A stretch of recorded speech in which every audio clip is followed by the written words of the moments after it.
300 MHz. The Xeon E3 1270V6 is the CPU I probably should have brought first time for my HP Z240, and it can be had for around 30 Great British pounds, around $40 on eBay. It has a base clock of 3.8 GHz, that's faster than an i7-7700, and a boost clock of 4.2 GHz. That makes this CPU 300 MHz, or about 8% faster than the 1230V6. 300 Spartans held the Persian army at bay, but does it make a difference for budget PC gaming? Let's get on with the benchmarks and find out, shall we? Running Cinebench, the 1270V6 scores 1,068 points for single-core performance and 5,281 points for multi-core performance. Compared to the 1230V6, that's, for some reason, nearly a 15% improvement in single-core performance and just under a 10% improvement in multi-core. Still, things are looking good for the 1270V6. In the Heaven 4.0 benchmark, the 1270V6 delivers 104.7 FPS and a score of 2,638. This is actually 3% slower than the 1230V6, but we do have an improved minimum frame rate of 30.8 FPS. Anyway, 3%'s close enough to be within a margin of error, right? So let's call everything within 5% the margin of error and try something else. In GTA 5, we see increases within a margin of error to the average frame rate and 1% lows. The 0.1% low increases a massive 23% from 36.8 FPS to 46.5 FPS. The faster 1270V6 has improved frame time consistency, so GTA 5 is smoother on the faster processor. In The Witcher 3, we see a 6% increase to the average frame rate, going from 51.9 to 55.3 frames per second. The 1% low improves by 7% from 40.2 to 43 FPS, and the 0.1% low improves by 13% from 33.3 to 38 FPS. The Witcher 3 sees across-the-board gains from a faster CPU, which are in line with the uplift in processor frequency, indicating that we're CPU-bound at these settings. Fortnite sees a margin of error increase to the average frame rate, but massive gains on the 1% and 0.1% low.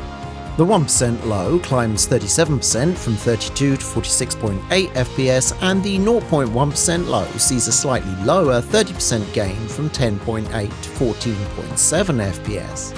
Fortnite is a CPU-heavy game, and at these settings benefits greatly from the faster CPU.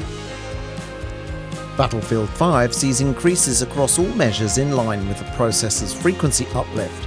Average frame rate climbs 7% from 80 to 85.9 frames per second, and the 1% low improves by 15% from 48.8 to 56.8 FPS. We see the biggest gains at the 0.1% low, which is boosted by a whopping 60% from 12.5 to an almost cinematic 23.3 FPS.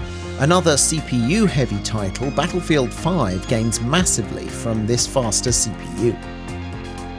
Initially, I couldn't figure out why the 1270V6 results for Apex were much lower than the 1230V6. Then I remembered Apex has been patched since we last benchmarked it, and that patch removed DX11 support. Sure enough, when I checked, we were running in DX11 on the 1230V6, so these results are not comparative, but I'll leave them in to show how Apex runs in DX12 on the 1270V6. I also noticed the 1270 generating a lot more heat than I've seen before, possibly indicating intensive AVX2 calculations. I wondered if the 65-watt cooler was failing to deal with this excess heat, and the 1270 was somehow being throttled to compensate, even though the frequency appears stable at 4 GHz. Improved cooling might benefit this 72-watt processor. Red Dead Redemption also sees the average frame rate within a margin of error. The 1% low drops 8% from 25.8 to 23.7 FPS, while the 0.1% low is also within a margin of error. With a slight regression in performance, I think we're GPU limited by the RX 470, at least with the Xbox One equivalent settings. In Forza Horizon 4, we see no change to the average frame rate and 1% low. However, the 0.1% low is improved by 6% from 70 to 75 FPS. The results indicate we're mostly GPU bound in this title, at least at these settings. Assassin's Creed Valhalla sees the average frame rate stay within a margin of error, and there's a modest 5% gain to the 1% low, going to 49.7 FPS from 47.4. The 0.1% low sees a decent 22% gain, going from 32.9 to 41.1 FPS. Demanding on both the CPU and the GPU, we appear to have reached the limit of the RX 470. However, the Xeon E3 1270 V6 allows for smoother gameplay than the 1230 V6. Cyberpunk 2077 is a demanding title that stresses both the GPU and the CPU. Our faster CPU delivers no additional performance benefits in this title, again hinting that we've reached the limit for our RX 470 and are GPU bound within this title, even at the low settings. God of War was designed for the PS4's weak 8-core CPU. As such, providing it with a faster CPU does little to improve performance. The average frame rate remained within the margin of error. There's a decent 7% increase to the 1% lows from 46.2 to 49.4 FPS, while the 0.1% low drops 17% from 41.3 to 34.8 FPS. It's possible the benchmark captured a transition stutter resulting in the poorer 0.1% low. In God of War, we appear to be GPU limited again by the RX 470 and as such see little improvement in performance by installing a faster processor. Spiderman Remastered can be an extremely CPU demanding title, especially in the city, and we see a 9% increase in line with the additional CPU frequency to the average frame rate, climbing to 76.3 frames per second from 69.3 FPS. The 1% low is improved by 26% from 40.2 to 52.4 FPS, and the 0.1% low is boosted 28% from 16.4 to 21.8 FPS. Spider-Man Remastered benefits across the board from the increased frequency, and performance would likely increase again with a faster CPU. Let's take a trip to the extremely CPU-heavy Hogwarts School of Witchcraft and Wizardry, which sees a 10% improvement in the average frame rate, rising to 101.4 FPS. The 1% low is within a margin of error, while the 0.1% low is boosted 10% again from 28.1 to 30.5 FPS. I think we can say that Hogwarts Legacy benefits from the additional CPU frequency, as performance increased in line with the additional processing power offered by the 1270 V6. Baldur's Gate 3 is a CPU-heavy title, but sees little to no gain with the faster 1270 V6, despite this processor being above the minimum requirements. Average frame rate and the 1% lows are within a margin of error, but we do see big gains at the 0.1% low, with it rising 34% from 8.8 to 12.4 FPS.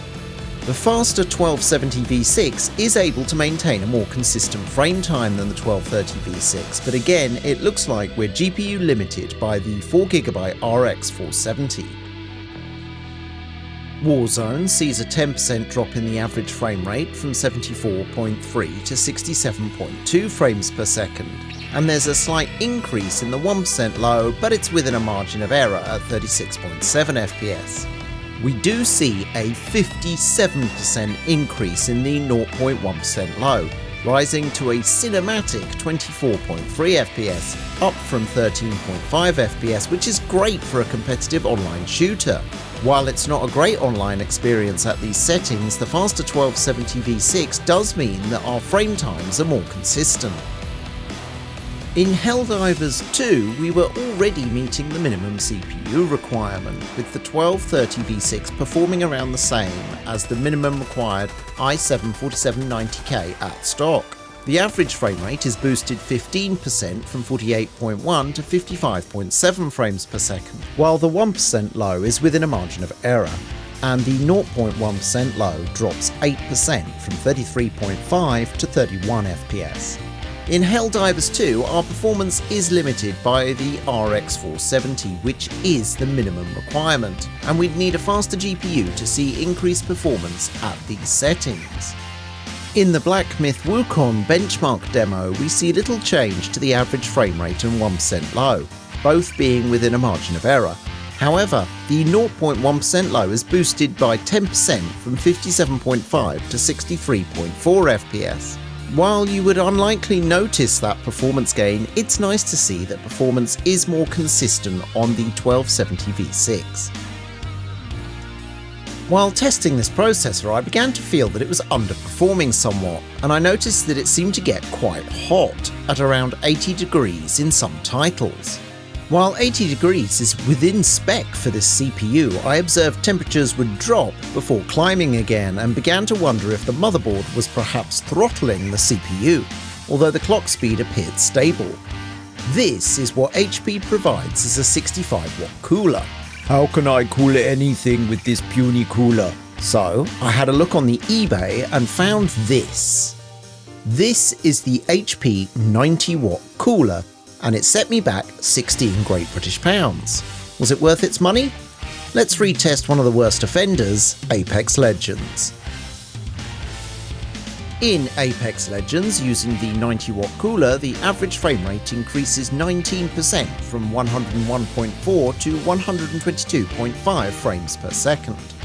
The 1% low increases 5% from 69.5 to 72.9 FPS, and at the 0.1% low, performance increases 13% to 53.2 FPS from 46.6.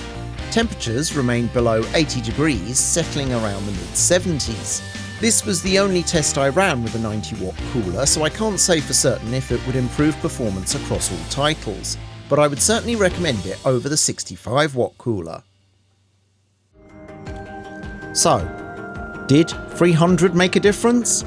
Well, the 1270 V6 boosted the average frame rate by just 2%. However, these results were constrained by our GPU, the AMD RX 470, which was a bottleneck in quite a few titles. But the 1270 V6 should be good to drive a more powerful GPU such as the RTX 2060 or RX 6600.